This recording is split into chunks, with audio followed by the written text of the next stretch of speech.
Welcome Flames Nation to my video where I'm going to break down the positives from a perspective of somebody who was very against the move to Conference USA. I'm going to break down the positives of Liberty joining Conference USA. I'm making this video for a couple of reasons. First off, the recent Liberty losses in basketball and football, the football more significant, but the recent losses in basketball and football have me feeling a bit down. And versus dwelling on the past or the present, I want to look forward to the future for Liberty and what Liberty has to look forward to coming into the next few seasons. 2023, I think, is when Liberty joins Conference USA. The second reason, though, is I was, and still am, very adamant that joining Conference USA is a bad move for Liberty. But there's nothing to be done now. Liberty has made the decision, the administration has made the decision, Ian McCaw has made the decision to move Liberty into the Conference USA. And at the end of the day, we fans have to accept a decision that we honestly had nothing to do with. It's the school. I mean, we can voice our concerns and we can voice our complaints, and I certainly did both of those to the maximum extent of my abilities. But at the end of the day, Liberty is going to do what the administration thinks is best for it. And we as fans, our role is to support Liberty University Athletics as much as we can, regardless if it's a decision we support or disagree with. And that's what I'm going to do. I'm always going to be, most of you, just if someone's coming to this channel going, man, why does he look different in this one? Yeah, this is my Bronco Bleymaier channel. This is my Boise State channel. My two main schools are Boise State and Liberty. Those are my two. I'm also an Air Force fan as a third here, but Boise State and Liberty are my top two schools.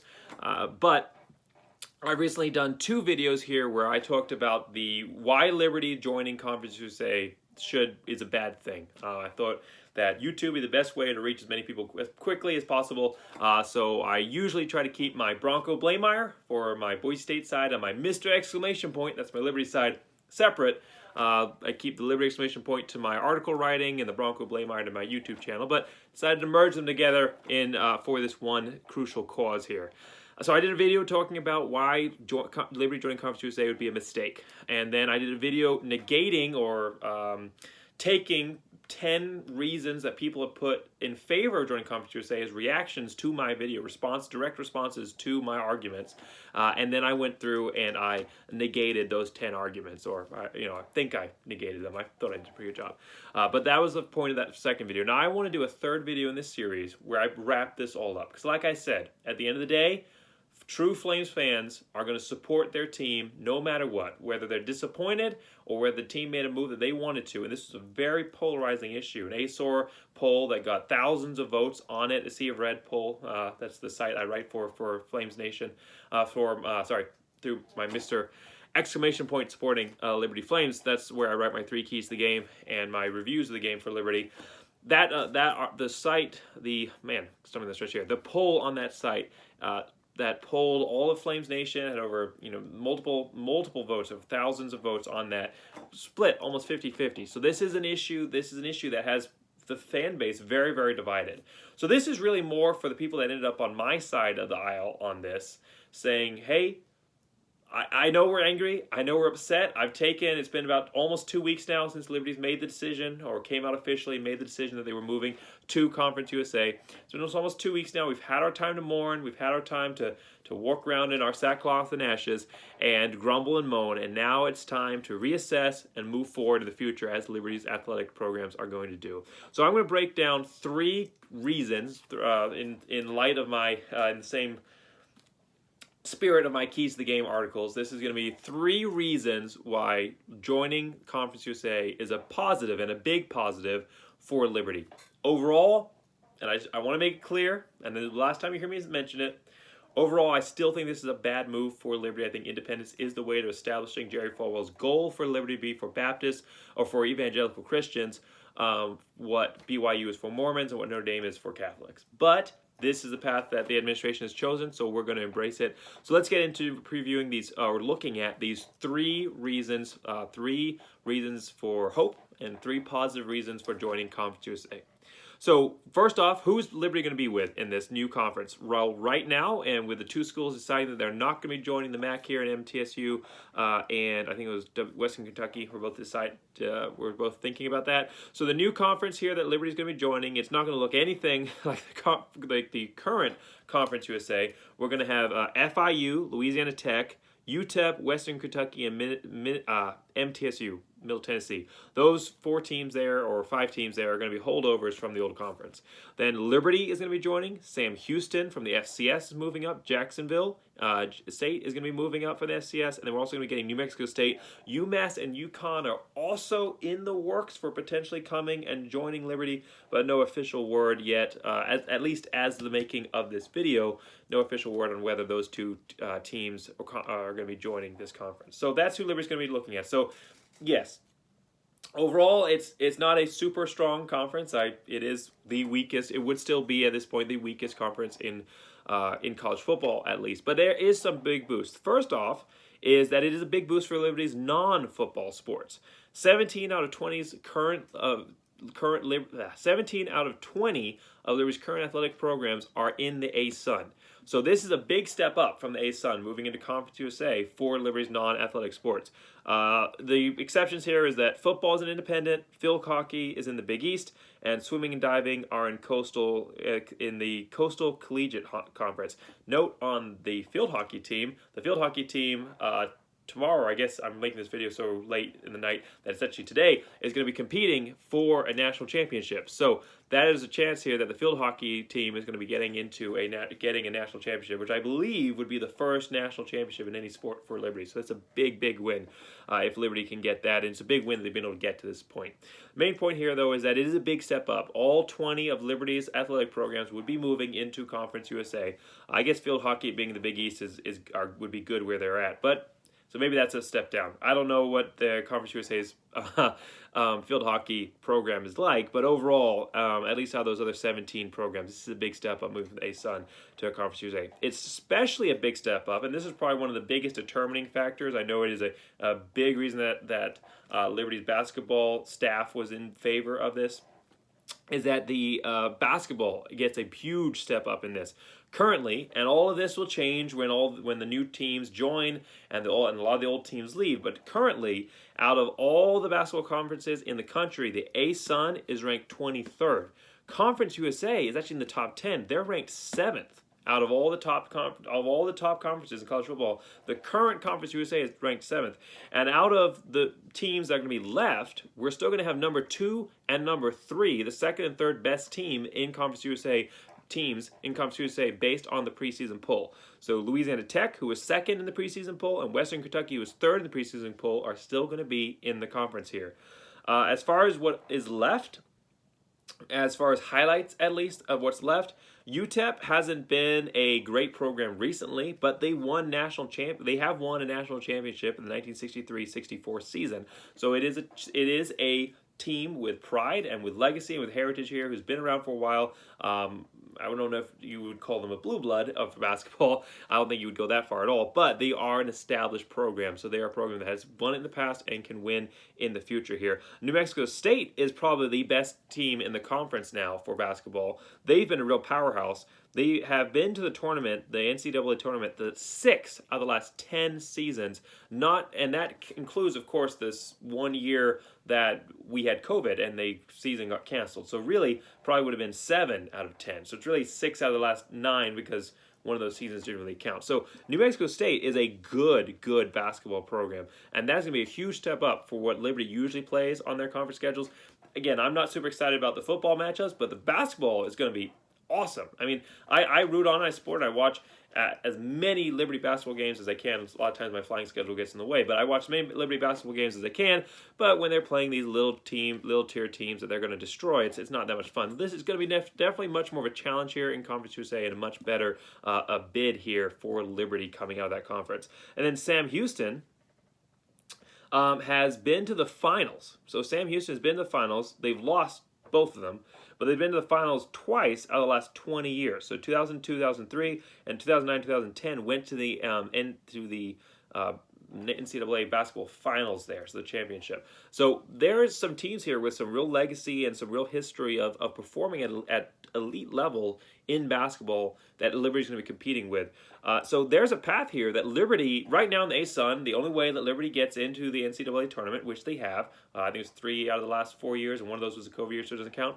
And their basketball program's been really good. Not off to such a hot start this season, but I'm sure things will turn around. Main point here is that Liberty, the only way they could get into the NCAA tournament is by winning their conference. It doesn't matter if they were undefeated and came in second in their conference. With how weak that schedule is, they probably weren't going to get into the tournament. Well, now Liberty is in a conference that conference is probably not going to be seventh overall in the basketball world, but they're playing good enough teams here, and the conference is good enough overall where they could potentially send 2 teams to the conference to the NCAA championship tournament.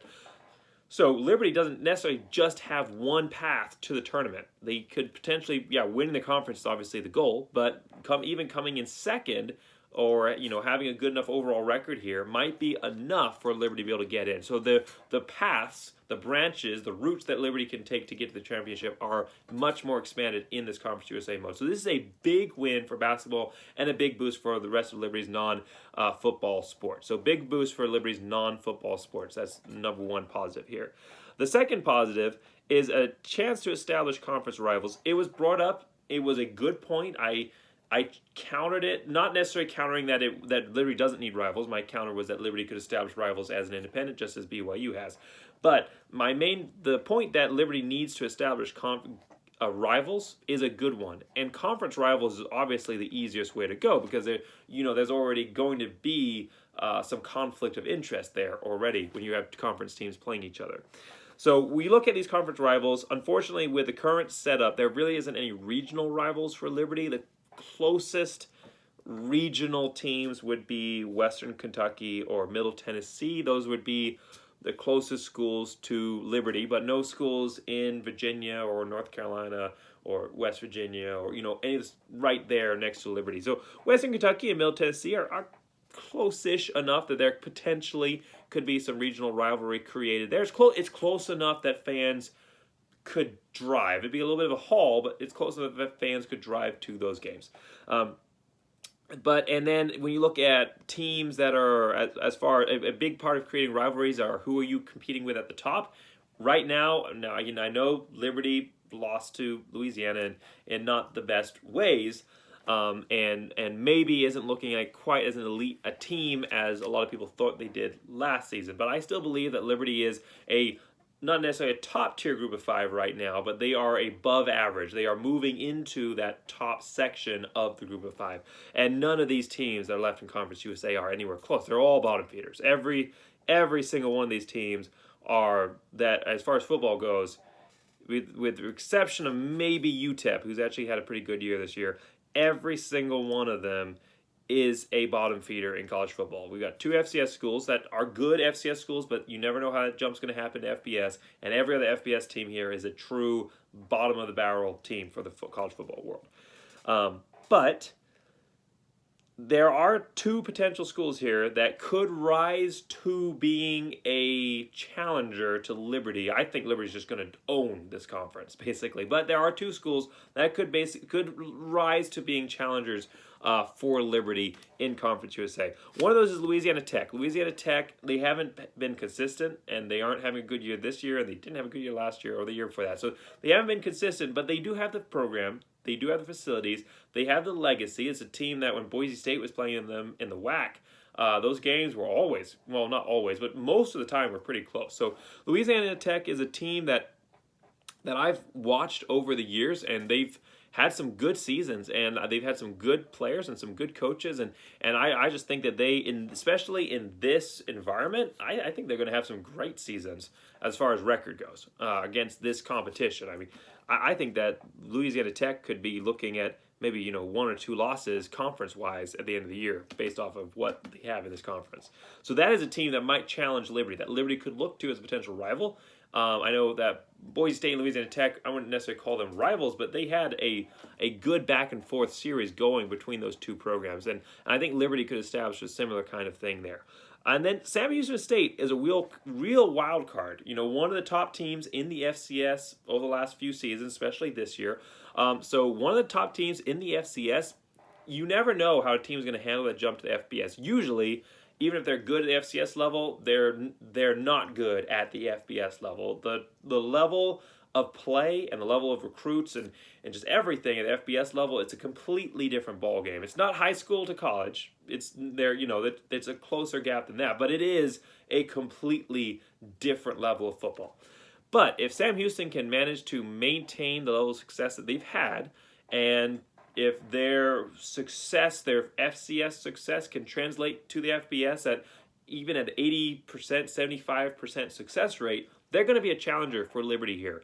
So both of these schools, while not necessarily being anywhere near close at all, I mean, Louisiana Tech is obviously in Louisiana and Sam Houston's in Texas, both of these schools could potentially present themselves as rivals to Liberty in the purely technical sense, rivals to Liberty getting to win Conference USA, and that could eventually develop into a true rivalry between these two schools.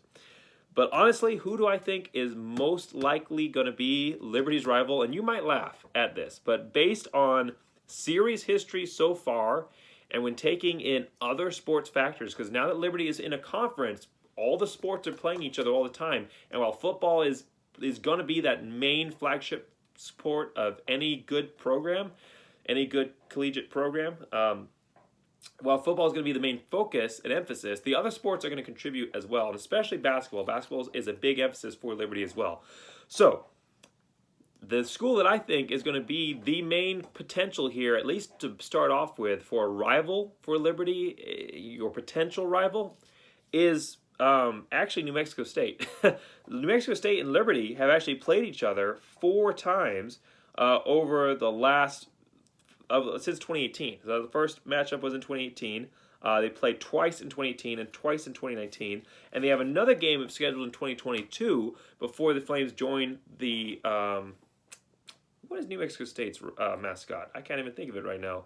I think it's a cowboy or something like that. Anyhow, before they join the New Mexico State, whatever they are, in Conference USA. So they'll have played 5 times before they even get into the conference. That's the longest series history that Liberty's played New Mexico State, or will have played New Mexico State, more times in their FBS history than they have any other team. So there is a established series here, and that series has been close. The first game in 2018 was a loss to New Mexico State, 41-49. The second game was a win in that same season, 28-21. The next year, Liberty only won the first game by 7 points in 2019, and then we're able to pull off a good 2-score win at 49-28 in the second game. So Liberty is a much different team than they were in 2019. They're completely heads and tails different program, and I think if they played New Mexico State right now, they would crush them by the offensive line and everything else like that. Liberty's played down to their competition, but I think Liberty should crush them if they played them today. But, New Mexico State, they do have that series history. And New Mexico State has been able to beat the Flames in the past in their FBS history so far. But the main reason I think that this is going to be a rivalry is that I think this is going to become a really good basketball rivalry. I think that's what's going to develop first, honestly, with this program. They have the history in the football. These teams are familiar with each other. But I think Liberty and New Mexico State coming into this, in my mind right now, maybe not the way Liberty's played this season, but at least going off the last 4 years, Liberty and New Mexico State look like the 2 best basketball teams in this conference. I know UTEP and some other teams are, in the contention for that, Louisiana Tech, of course. But I think that right now, New Mexico State and Liberty are going to be the top 2 basketball teams in this conference if Liberty can regain some of the success they've had over the last few seasons. So I think that is going to become a huge rivalry between those 2 schools, butting heads up against each other, very different cultures as far as what these 2 schools are based in and what they're coming into against each other. And, of course, like I said, you already have, when you have 2 teams that are at the top of their game in the conference, that's always going to create a friction and that head-to-head. And I think that is going to be create a great basketball rivalry. And I think that once the basketball rivalry is established, there's going to be some ill feelings. You're not just a basketball fan and you click it off and you're a football fan. You're a Liberty fan and you're a UMass fan. And I think that that basketball is a big enough emphasis for both of these schools that when these two teams meet in football, and football is a big emphasis at LU, I think that that is going to bleed into that and create a rivalry type atmosphere. Purely football based, I'd probably right now say, assuming Sam Houston doesn't make a 100% jump, purely football based, I'd probably say Louisiana Tech for the best potential. But as far as overall rivalries, school rivalries, I think that honestly, New Mexico State, I think at some point I said UMass. I did, you say, but anyhow, sorry, New Mexico State, I think that they have the best potential here for Liberty to develop that rivalry with this program. So it'll be exciting to see what the future can hold here. Once you play someone over and over and over again, you're bound to develop a rivalry or a sense of familiarity. You're going to develop something with that school. I think that Liberty's best chances for rivalries are still outside the conference, trying to develop home and away series or repetitive series with the likes of BYU, Coastal, those kind of teams. JMU once they move up to the FBS. I think those are still Liberty's best paths to rivalry games, which with a non-conference schedule, with a very small conference schedule, those non-conference games should be available, even though the opportunities to play will be shrunk because they'll have to deal with the conference schedule. I think that is still Liberty's best path to rivalries is outside this conference, but there are some potentials here for conference rivalries, and that is a positive here, especially with the basketball programs between New Mexico State and Liberty. All right, third one here. Third positive, so we've gone through big boost for Liberty's non-football sports, 2 chance to establish conference rivals, third one here, and final, and this to me is really a actual definite positive. This is the biggest positive. I said it for last. I think this is a definite positive for this program. It's something to keep playing for. You know, right now, and I think we saw that today, Liberty, or it is today because that's Liberty. I'm making this right after the Louisiana loss. So we saw that today. Liberty goes up against, they come through this season. And they lose one game. You lose one game as an independent, and that cuts what you're shooting for completely down. I mean, you come into a season as an independent, you're not playing for a conference championship, so that potential trophy is out the window. What you're basically playing for, every team, technically, is playing for is the playoffs. Now, even if Liberty went undefeated, I don't think they'd be in the playoffs, but technically you're playing for the playoffs. You lose one game as an independent, especially the level of competition that Liberty's playing right now, that is out the window. And now, I don't think that the playoffs was ever a realistic goal for Liberty. I don't think a New Year's 6 would have been too far off the line. An at-large bid to a New Year's 6 game, if Liberty had been able to go undefeated with wins against Ole Miss, Louisiana, and Army, and some dominant record performances early in the season, and coming off of a 10-1 season last year, so that factors in. I don't think that it would have been out of the conversation for Liberty to be in that discussion for New Year's 6. But you lose one game, you lose that game to Syracuse, and that is completely out. There's no chance that you can go for that. So once you lose that, what are you playing for? A team needs something to play for. And this was a big, legitimate discussion for why Liberty should join Conference USA. Now, I don't think that it outweighs other issues. And I said I wouldn't mention it again, but I do think that independence is the best route to achieving all of Liberty's goals. And the negatives of Conference USA aren't necessarily offset by this, but this is a important factor. Because right now, if Liberty was in Conference USA, they'd have a non-conference loss to Syracuse. They'd have a non-conference loss to Ole Miss. And then Louisiana, they probably wouldn't have played. But they'd have a non-conference loss to Louisiana. But they would have won. They are undefeated against Conference USA right now, right? Or is UAB in, not UAB, the... ULM. ULM is who not ULM. I'm drawing a complete brain blank on who Liberty lost to. It was not ULM, because they shouldn't have lost to them, so that's why I can't think of who it was. And I don't edit my videos, so this is all going to be in it. You get to see me fumbling around here, and wasn't it? It was too, what am I doing? Just go to the back here, go to their schedule. So, yeah, it was ULM. Don't doubt yourself. Go with it right off the bat. Anyhow, to yourself be true.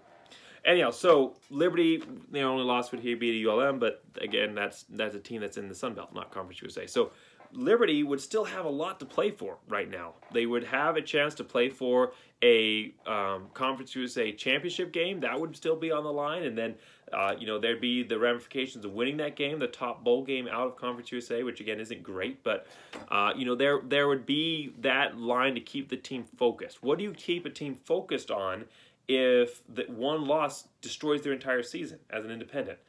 And that is a discussion. I mean, it takes a lot. It takes some creativity as a coaching staff to draw up goals that your team actually wants to shoot for, and it is more challenging. So, once you're in Conference USA, you can lose if your main goal is that conference championship, which for Liberty, Conference USA should not be their main goal. They should have other things on top of that, winning a conference should be your number one goal, but there should be other goals on top of that. So main goal, but not their top goal.